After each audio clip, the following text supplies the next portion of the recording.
Hello students, electric potential and capacitance chapter की 7th video के अंदर अब हम स्टार्ट करेंगे। हम तो आज की वीडियो में हम लोग जो कल हमने टॉपिक स्टार्ट करा था relation between electric field and electric potential, इसको स्टडी करेंगे। One of the very important derivation जो कि क्वेश्चंस में कई बार पूछी गई है प्रीवियस ईयर्स के अंदर, और इसके अलावा इसके ऊपर न्यूमेरिकल्स भी आते हैं। तो हम लोग स्टार्ट करते हैं इस टॉपिक को। तो जैसा कि आपको दिख रहा है, यहाँ पे मैंने दो इक्विपोटेंशियल सरफेसेस बनाए हैं। Okay, let us have two equipotential surfaces having potentials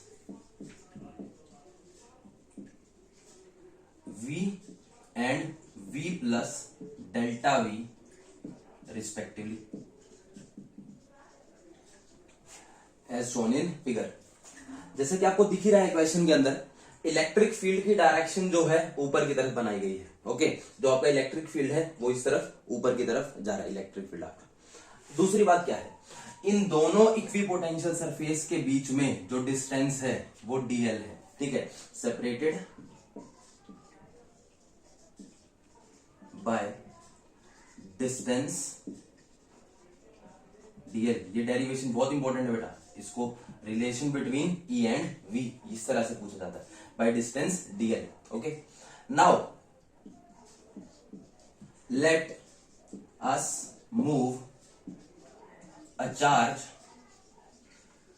small Q from, इसको मैं नाम दे देता हूं ए और इसको नाम दे देता हूं बी। ओके, तो हम ए के ऊपर हमने एक स्मॉल क्यू का चार्ज रखा हुआ है। ओके, और इस चार्ज को जो है हम लोग ए इक्विपोटेंशियल सरफेस से बी इक्विपोटेंशियल सरफेस की तरफ लेकर आ रहे हैं। Okay, so now let us move a charge small Q from equipotential surface A to B, A से बी की तरफ लेके आए। अब इस पूरे प्रोसेस में ए से बी तक लाने में देखो, ए के ऊपर आप चार्ज को कहीं पर भी मूव करें, work done will be zero, क्योंकि इक्विपोटेंशियल सरफेस पे चार्ज कहीं पर भी मूव करें उसके ऊपर वर्क डन जीरो माना जाएगा। बी के ऊपर ऑन इटसेल्फ आप अगर कहीं पे भी मूव करा रहे हैं तो वर्क डन जीरो है। लेकिन याद रखने की बात यह है, एक इक्विपोटेंशियल सरफेस से दूसरे इक्विपोटेंशियल सरफेस पे लेकर जाने में जो है आपका वो कुछ ना कुछ वर्क डन करना पड़ता है। इसको दूसरी तरह से कैसे समझे कि बेसिकली अगर इलेक्ट्रिक फील्ड की डायरेक्शन ये है मेरी, तो जाहिर सी बात है कहीं ना कहीं यहां पर कहीं ना कहीं कोई पॉजिटिव चार्ज का कोई कंफिग्रेशन रखी होगी। ओके, अब इलेक्ट्रिक फील्ड पॉजिटिव चार्ज से बाहर की तरफ निकलती है। आप इस स्मॉल पॉजिटिव चार्ज को इस पॉजिटिव चार्ज की तरफ लेकर आ रहे हैं तो उसमें आपको कुछ ना कुछ वर्क डन करना पड़ता है, राइट। तो हम लोग क्या करेंगे, दो तरह से वर्क डन निकालेंगे और उनको इक्वेट कर देंगे। फर्स्ट टेक्निक क्या होती है, वर्क का एक फॉर्मूला होता है फोर्स इनटू डिस्प्लेसमेंट, तो हम लोग उससे वर्क डन निकालेंगे। सेकंड टेक्निक क्या रहेगी हमारी, जिसमें work is equal to charge into change in potential. तो इन दोनों टेक्निक से हम लोग निकाल के दोनों वर्क डन को इक्वेट कर देंगे और हमारा आंसर बहुत इजीली निकलेगा। 2 नंबर का डेरिवेशन है। ओके, सो अब क्या कर रहे हैं, so let us calculate the work done in this case. कौन सा केस, जब हम चार्ज को यानी कि स्मॉल क्यू को ए से बी पे ला रहे हैं, इसमें हम लोग वर्क डन को कैलकुलेट करते हैं। सो इन दिस केस जो है मेरा वर्क डन क्या रहने वाला है, देखो दैट इज, एक तो फॉर्मूला रहेगा work is equal to force into displacement. Force का फॉर्मूला होता है q E, charge into electric field, ये फोर्स होता है आपका, इंटू डिस्प्लेसमेंट कितना हो रहा है डीएल। अब देखो डिस्प्लेसमेंट बोला है मैंने, डिस्प्लेसमेंट, तो चाहे जो है मैं इस पाथ पे भी क्यों ना फॉलो करूं, देखो ध्यान से, चाहे मैं इस पाथ को ही क्यों ना फॉलो करूं, ठीक है, हमारे पास जो डिस्प्लेसमेंट रहेगी वो क्या रहेगी, यही वाला पाथ रहेगा। क्यों ये वाला पाथ रहेगा, एक्चुअल में वर्क का फॉर्मूला होता है एफ डी कॉस थीटा, वो इस डिस्प्लेसमेंट का प्रोजेक्शन देखा जाता है इस डायरेक्शन में, ठीक है, इस डायरेक्शन में। तो चाहे मैं इस पाथ के अलोंग भी मूव कर रहा हूं, बेसिकली जो डिस्टेंस मुझे यूज करूंगा, जो इस पाथ का भी प्रोजेक्शन जो है वो यही आने वाला है, ठीक है, डी कॉस थीटा, बात समझ आ रही है, d cos theta will be equal to DL only. तो हमेशा चाहे मैं किसी भी बात के अलोंग मूव करूं, जो डिस्प्लेसमेंट जो यूज होगी वो केवल और केवल डीएल ही होगी। तो अभी के लिए मैं सिर्फ इसी बात को कंसिडर कर रहा हूं, बट आप माइंड में इमेजिन कर सकते हैं, चाहे आप किसी भी पाथ के अलोंग मूव कर रहे हो, जो लेंथ आपको लेनी है वो स्मॉलेस्ट डिस्टेंस ही लेना है between the two equipotential surfaces. Okay, तो वर्क का एक फॉर्मूला आ गया, फोर्स इनटू डिस्प्लेसमेंट। दूसरा फॉर्मूला होता है वर्क का चार्ज इनटू पोटेंशियल डिफरेंस, यानी कि final potential minus initial potential. तो V ये हो गया final potential minus V plus delta V, ये हो गया आपका इनिशियल पोटेंशियल, ठीक है, फाइनल माइनस इनिशियल। कुछ लोग गलती से इसको जो है V प्लस डेल्टा V इधर लिख देते हैं, V पीछे लिख देते हैं, वो गलत होगा। फाइनल में से इनिशियल को सब्ट्रैक्ट करते हैं। फाइनली आप कहां पहुंचने वाले हो, B पे पहुंचने वाले हो। इनिशियली आप कहां पर थे, A पर थे, तो फाइनल माइनस इनिशियल। तो अब इसको जो है हम लोग क्या कहते हैं, इन दोनों पार्ट्स को सोल्व करते हैं। तो Q से तो हो गया आपका Q कैंसिल, राइट। सो आपके पास क्या बच गया, E dl is equal to V minus V minus delta V। So V से V कैंसिल हो गया, इलेक्ट्रिक फील्ड का क्या फॉर्मूला आ गया आपका, minus delta V by delta L। तो ये आपके पास में रिलेशन आ गया है, किसका किसका, इलेक्ट्रिक फील्ड और पोटेंशियल का। तो E एंड V के बीच में relation E is equal to delta V by delta L, change in potential with respect to distance. Minus का साइन यहां पे क्या रिप्रेजेंट कर रहा है, माइनस का साइन ये रिप्रेजेंट कर रहा है यहां पे कि जिस डायरेक्शन में आपका पोटेंशियल डिक्रीज हो रहा होता है, जिस भी डायरेक्शन में आपका पोटेंशियल बेसिकली डिक्रीज हो रहा है, इलेक्ट्रिक फील्ड की डायरेक्शन वही है। दोबारा से, जिस भी डायरेक्शन में पोटेंशियल डिक्रीज हो रहा है, देखो माइनस का साइन क्या रिप्रेजेंट कर रहा है यहाँ पे कि जिस भी डायरेक्शन में पोटेंशियल डिक्रीज हो रहा है उसी डायरेक्शन में आपका इलेक्ट्रिक फील्ड रहने वाला है। तो ये आपका जो है डेरिवेशन था, जो कि काफी इंपॉर्टेंट डेरिवेशन है। ओके, तो इसको जल्दी से नोट डाउन कर लो, फिर हम जो है इसका मीनिंग लिखते हैं और इनके यूजेस लिखते हैं, कुछ न्यूमेरिकल्स भी करेंगे। ये स्टूडेंट्स, सो हमारे पास में ये फॉर्मूला डिराइव हुआ है, is equal to minus DV by DL. दूसरा, अगर मुझे इसका मैग्नीट्यूड चाहिए तो वो डीवी बाय डीएल, माइनस का साइन हट जाएगा, सीधे मैग्नीट्यूड है। ओके, तो इससे दो कंक्लूजन आए हमारे पास में। पहला कि electric field is in the direction in which potential decreases fastest. अब देखो, आप जब बी से ए की तरफ जा रहे हैं, ओके, पोटेंशियल तो अब जब इस पॉइंट से इधर की तरफ जाते हैं पोटेंशियल अब भी डिक्रीज हो रहा है, ठीक है, यहां से यहां जा रहा है पोटेंशियल अब भी डिक्रीज हो रहा है। लेकिन डायरेक्शन कौन सी है इलेक्ट्रिक फील्ड की, जिसके अंदर सबसे फास्ट डिक्रीज होता दिख रहा है। देखो यहां पे भी मान लो, जैसे ये मान लो 4 मीटर और ये मान लो 5 मीटर और ये 3 मीटर। ओके, तो इस केस में 4 मीटर चलने पे उतना ही डिक्रीज आ रहा है, इस केस में 5 मीटर चलने पे सेम डिक्रीज आ रहा है। तो पॉइंट ये है कि भाई जिस डायरेक्शन में सबसे फास्ट डिक्रीज आ रहा है पोटेंशियल का, उसी डायरेक्शन में आपका इलेक्ट्रिक फील्ड होता है। लॉजिक क्लियर हो गया। दूसरा, its magnitude is given by the change in potential per unit displacement. इसका मैग्नीट्यूड जो होता है change in potential per unit displacement के, जब डीएल की वैल्यू 1 कर दोगे तो ई की वैल्यू डीवी के बराबर हो जाएगी, ठीक है। लेकिन डिस्प्लेसमेंट किधर, displacement perpendicular to the equipotential surface, लेकिन वो डिस्प्लेसमेंट किधर होनी चाहिए, इक्विपोटेंशियल सरफेस के परपेंडिकुलर होनी चाहिए। बात समझ आ रही है सबको। सो ये हमारे पास में इसके दो कंक्लूजन है। अब इसके ऊपर एक न्यूमेरिकल्स ट्राई करते हैं हम लोग, कुछ न्यूमेरिकल्स इसके ऊपर करते हैं ट्राई, तो let us do it.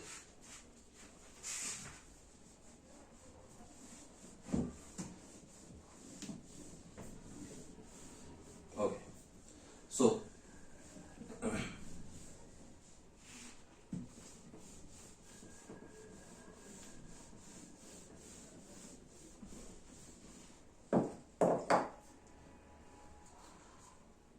We have, ये क्वेश्चन है आपका, two equipotential surfaces separated by 2 meter as shown below. Find the magnitude of electric field in the region, also tell the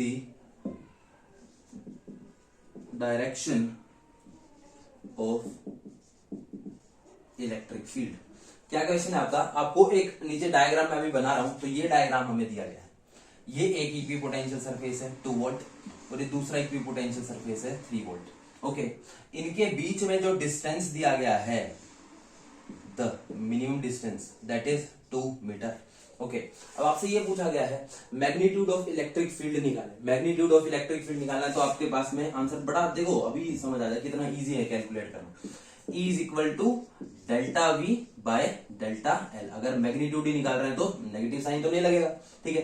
change in potential, देखो change in potential कितना है, ये 2 volt ये 3 volt, right. तो इनके बीच में चेंज कितने का है, 1 वोल्ट का चेंज है, ठीक है। देखो याद रखना है कि आपको हमेशा पॉजिटिव, मैग्नीट्यूड में हमेशा आंसर पॉजिटिव में आना चाहिए। तो हमेशा 3 में से 2, बड़े में से छोटे को ही सब्ट्रैक्ट करेंगे, छोटे में से बड़ा मत कर देना बिना मतलब के, टाइम अपना वेस्ट करोगे। तो डेल्टा भी हो गया आपका 3 - 2 1 डिवाइडेड बाय डिस्टेंस हो गया आपका, इनके बीच में डिस्टेंस कितना है 2 मीटर। तो इलेक्ट्रिक फील्ड कितना आ गया 1/2 यूनिट न्यूटन पर coulomb.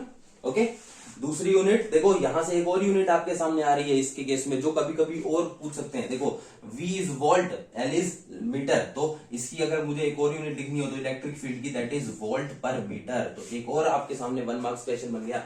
Name the quantity that has the unit volt पर मीटर। कौन सी ऐसी क्वांटिटी होती है जिसकी यूनिट वोल्ट पर मीटर है, तो उसका नाम क्या होगा, इलेक्ट्रिक फील्ड, राइट। तो ये हो गया आपका सबसे पहले इसका मैग्नीट्यूड। अब अपने सेकंड पार्ट में पढ़ते हैं also tell the direction of electric field. इस इलेक्ट्रिक फील्ड की डायरेक्शन और बताओ। अब इसके लिए आपको थोड़ा खुद से सोचना पड़ेगा कि इलेक्ट्रिक फील्ड की डायरेक्शन कहां से होती है। देखो बड़ा सिंपल सा लॉजिक है। एक बात बताओ, आपके पास में एक पॉजिटिव चार्ज है, उस पॉजिटिव चार्ज के पास पोटेंशियल ज्यादा होता है या उससे दूर पोटेंशियल ज्यादा होता है? पिछली क्लासेस में हमने पढ़ा है, जैसे ये हमारे पास में पॉजिटिव चार्ज है, पॉजिटिव चार्ज के पास तो पोटेंशियल ज्यादा होगा, जैसे जैसे दूर जाते जाएंगे उससे घटता जाएगा, राइट। तो उससे जैसे जैसे दूर जाते जा रहे हैं वैसे वैसे घटता जा रहा है पोटेंशियल जो है हमारा, राइट। सो इसका मतलब ये हुआ कि 3 वोल्ट जो है यहाँ पे पोटेंशियल ज्यादा है और 2 वोल्ट है यहाँ पे पोटेंशियल कम है। तो सीधी सी बात है, यहाँ पे कहीं ना कहीं पॉजिटिव चार्ज होगा जिससे निकल रहा होगा इलेक्ट्रिक फील्ड। तो इलेक्ट्रिक फील्ड की डायरेक्शन क्या हो गई, ये डायरेक्शन होगी इलेक्ट्रिक फील्ड की, ठीक है। फ्रॉम इसका अगर नाम दे हम लोग, ये ए है और ये बी है, तो इसकी डायरेक्शन क्या होगी, direction of electric field from B to A. तो इस तरह से हम अपने आंसर को जो है जस्टिफाई करेंगे। लॉजिक समझ आ रहा है सबको? तो ये था हमारा फर्स्ट क्वेश्चन। एक और क्वेश्चन इस तरह से ट्राई करते हैं हम।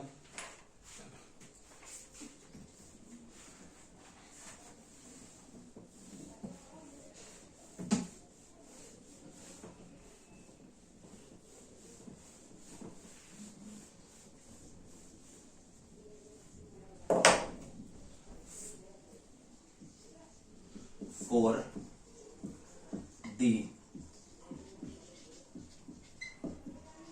following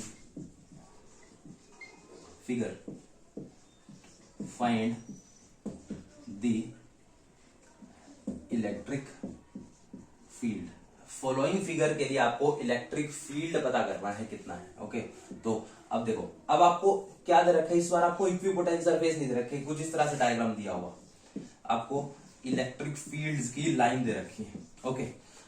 और आपको क्या बोला है कि भाई आपके पास जो चार्ज है ना वो इस जगह पे रखा हुआ है आपका, ठीक। ये जो चार्ज है, आप इस चार्ज को इस पॉइंट ए से जो है क्या कर रहे हैं, आप किसी दूसरे पॉइंट सी तक लेके जा रहे हैं, ओके। आपको और क्या बात बोली गई है कि ये जो डिस्टेंस है एसी, ये 5 मीटर है, ओके।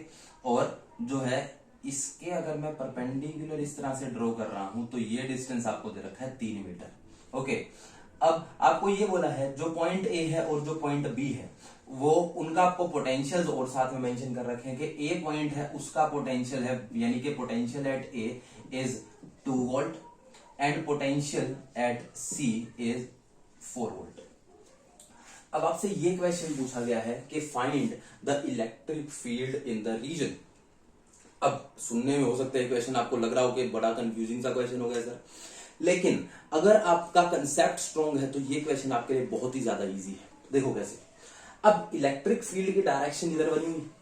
आपको मैंने जब आपको इक्विपोटेंशियल सरफेस बता रहा था उसके बारे में कल क्लास में, तो आपको ये बताया था इलेक्ट्रिक फील्ड लाइंस जो होती हैं इक्विपोटेंशियल सरफेस के हमेशा परपेंडिकुलर होती हैं. तो अगर मुझे ए पॉइंट, ये इलेक्ट्रिक फील्ड लाइन चल रही है, अगर मुझे ए पॉइंट के ऊपर अपना इक्विपोटेंशियल सरफेस बनाना है तो ये होगी इसकी डायरेक्शन. ये मेरा इक्विपोटेंशियल सरफेस बन गया, मतलब इस तरह से काटता हूं इलेक्ट्रिक फील्ड लाइंस को. सिमिलरली अगर मुझे सी पॉइंट के ऊपर अपना इलेक्ट्रिक फील्ड इक्विपोटेंशियल सरफेस बनाना है तो इलेक्ट्रिक फील्ड लाइंस के परपेंडिकुलर, यानी कि ये डायरेक्शन होगी उसकी. बात समझ आ रही सबको? तो ये अब इनके बीच में अब मुझे ये बताओ, अगर मुझे इक्विपोटेंशियल सरफेस की मदद से अगर जो है इलेक्ट्रिक फील्ड निकालना है तो फॉर्मूला क्या होता है? E is equal to delta V by delta L. Delta V साफ साफ पता लग रहा है, 4 माइनस 2 वो 2 वोल्ट के इक्वल है. इसको लिख लो 4 माइनस 2, ये आ गया आपका डेल्टा वी. अब डेल्टा एल किसको ले? क्या 5 को डेल्टा एल लू, या फिर क्या 3 को डेल्टा एल लू, या फिर 5 3 4 को डेल्टा एल लू? आप बताओ.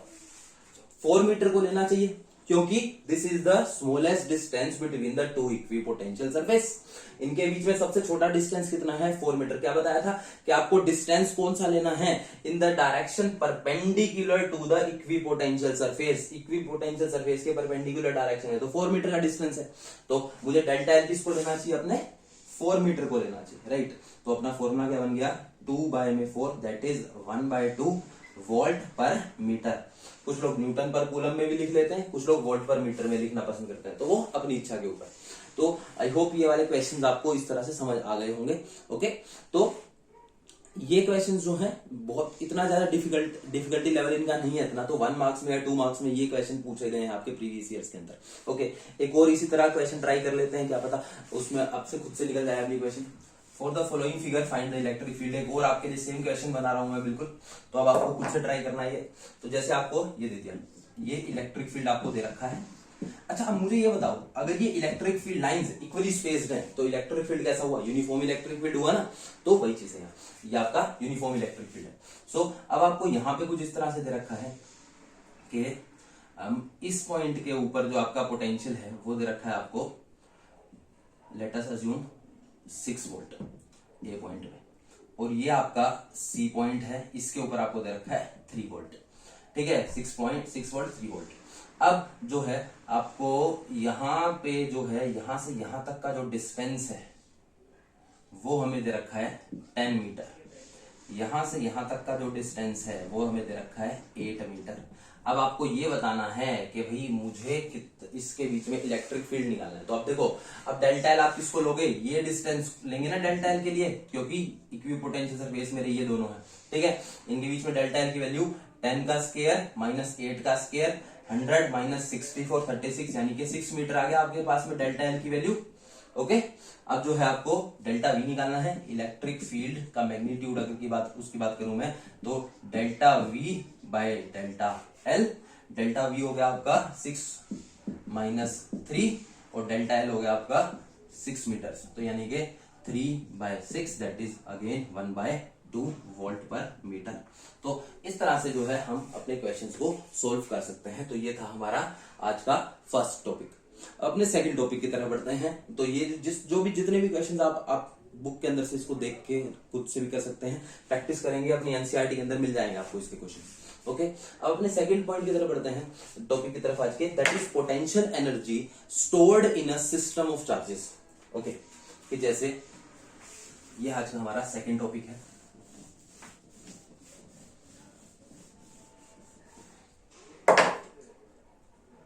Topic 2 for today, potential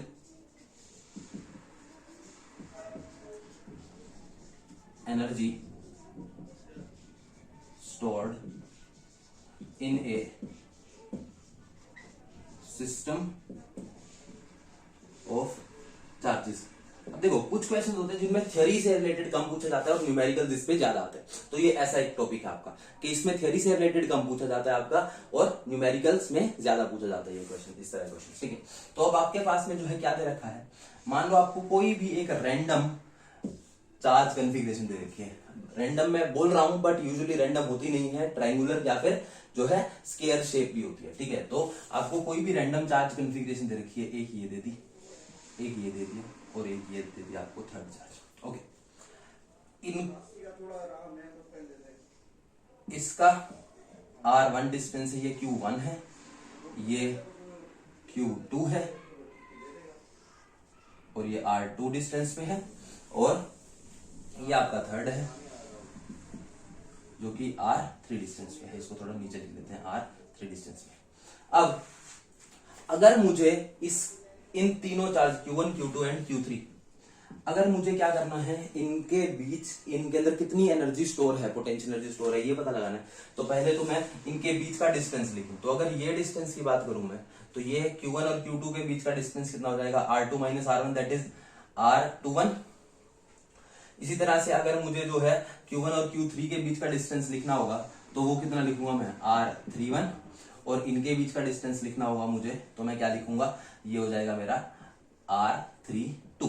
okay, सो अब बिना मतलब कि इतना हमें खोज करके लिखने की जरूरत है नहीं, हमें बस इनके डिस्टेंसेस चाहिए थे, वो हमें मिल चुके हैं। अब मैं अपने डायग्राम को दोबारा से इधर साफ सुथरा बना लेता हूँ। ठीक है, मेरे पास में जो है ये और ये तीन चार्ज हैं, एक हो गया Q1, दूसरा हो गया Q2, तीसरा हो गया Q3। ओके, इनके बीच का डिस्टेंस है, इनके बीच का डिस्टेंस दे रखा है हमें और इनके बीच का डिस्टेंस दे रखा है। ठीक, इनके बीच का डिस्टेंस है R21, इनके बीच का डिस्टेंस है R32 और इनके बीच का डिस्टेंस है R31। ओके, सो अब हमें है क्या करना है कि भाई इनके बीच में जो है कितनी पोटेंशियल एनर्जी स्टोर है सिस्टम में, वो निकालने हैं। तो जैसे हम ग्रेविटेशन वाले चैप्टर में potential energy stored in a system निकालते थे, बिल्कुल सेम टेक्निक से जो है इसके अंदर हम लोग निकालने वाले। ठीक है, तो कैसे कि भाई अब क्या करेंगे हम लोग, जो है दो टेक्निक्स हैं, दोनों टेक्निक बताऊंगा, दोनों से करेंगे। ठीक है, तो सबसे पहली टेक्निक है, आप क्या करें कि भाई आप पहले मान लें कि भाई आपके पास ऐसा ट्रायंगल तो है लेकिन उसके ऊपर कोई चार्ज नहीं रखा हुआ। ठीक है, सो आपके पास में जो है steps to find potential energy stored in this system.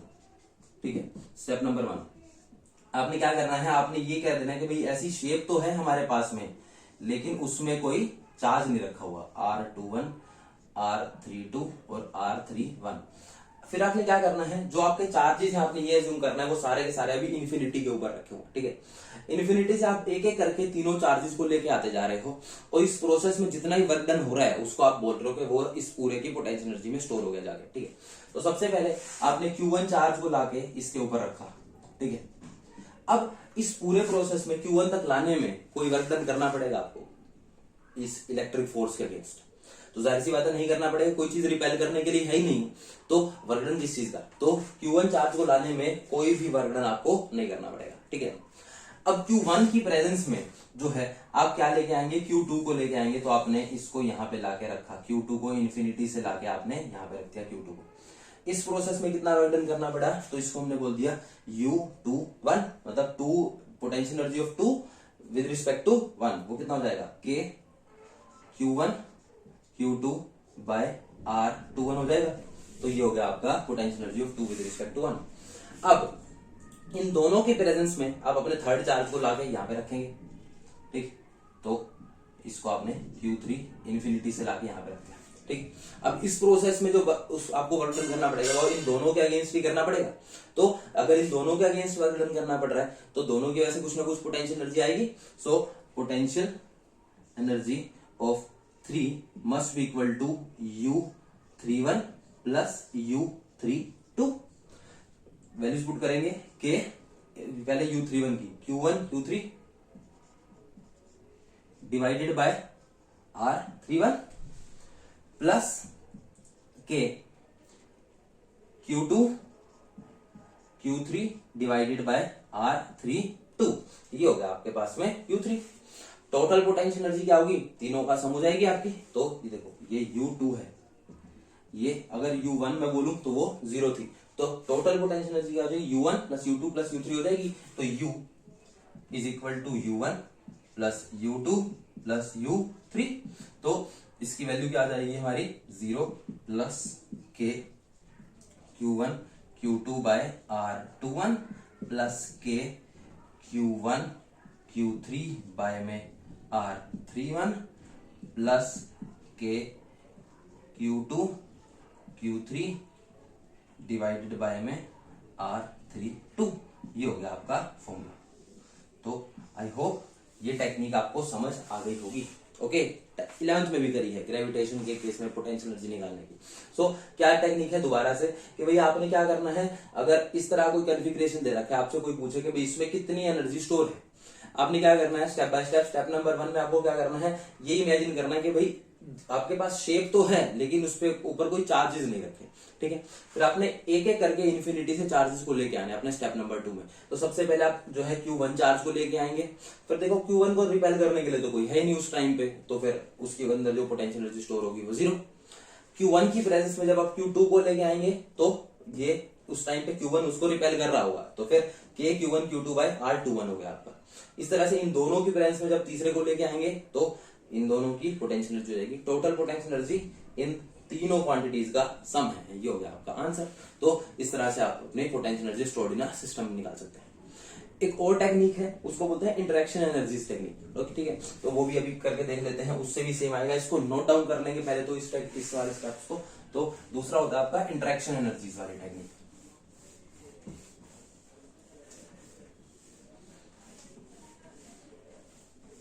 इसमें फिर से अपना डायग्राम आप बनाएंगे, जैसे बना हुआ है, ये है, ये है एंड ये है, ठीक। ये हो गया आपका Q1, ये हो गया आपका Q2, ये हो गया आपका Q3। इनके बीच में आपने जो है जो डिस्टेंसेस हैं वो बना रखे हैं एज इट इज। ये है R21, ये है R31, ये है R32। ओके, अब आपको क्या करना है, इनके केस में जो है आप अपनी पोटेंशियल एनर्जी निकालेंगे, इंटरेक्शन एनर्जी। सबसे पहले जो है आप क्या करेंगे, 1 की इंटरेक्शन एनर्जी निकालो 2 और 3 के साथ में, ठीक है। पोटेंशियल एनर्जी ऑफ 1, तो वो कितनी आ जाएगी, K Q1 Q2 बाय में R21, एक की पोटेंशियल एनर्जी 2 की वजह से प्लस एक की 3 की वजह से, plus K Q1 Q3 by में R31, ठीक है। अब 1 की 2 और 3 के साथ में निकल चुकी है, तो 2 की किसके साथ में निकलेगी, अब 2 की 1 से तो पहले निकल ही चुकी है, तो अब अगली से किसके निकले, 3 से रेडियस की। तो U2 will be equal to K Q2 Q3 by में R32। अब 1 की 2 और 3 से निकल गई, 2 की 3 से निकल गई, 3 से आगे तो कुछ बचा ही नहीं, ठीक है। तो इसका मतलब U3 की वैल्यू आप इस पर 0 पुट कर देंगे, तो आपके पास टोटल पोटेंशियल एनर्जी कितनी हो जाएगी, U1 plus U2 plus U3 that is K Q1 Q2 by R21 plus K Q1 Q3 by में R31 plus K Q2 Q3 by में R32। तो अब देखो, जैसे पिछले केस में भी यही फॉर्मूला आया था, इस केस में भी यही फॉर्मूला आ रहा है। ओके, अब एक इसके ऊपर क्वेश्चन हम लोग करके देखते हैं, फिर ये हमारे लिए इजी हो जाए। तो एक बार इसको जल्दी से नोट डाउन कर लो, तो अगले क्वेश्चन की तरफ बढ़ते हैं।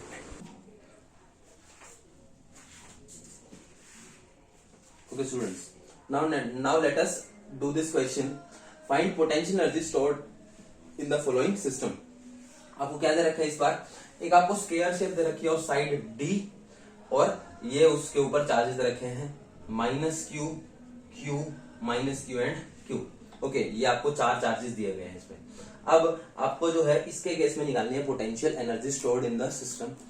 सीधी सी बात है, अगर ये डिस्टेंस D और D होंगे तो जो डायगोनल होंगे वो √2D के बराबर ही होंगे। ओके, तो ये हमें गिवन है।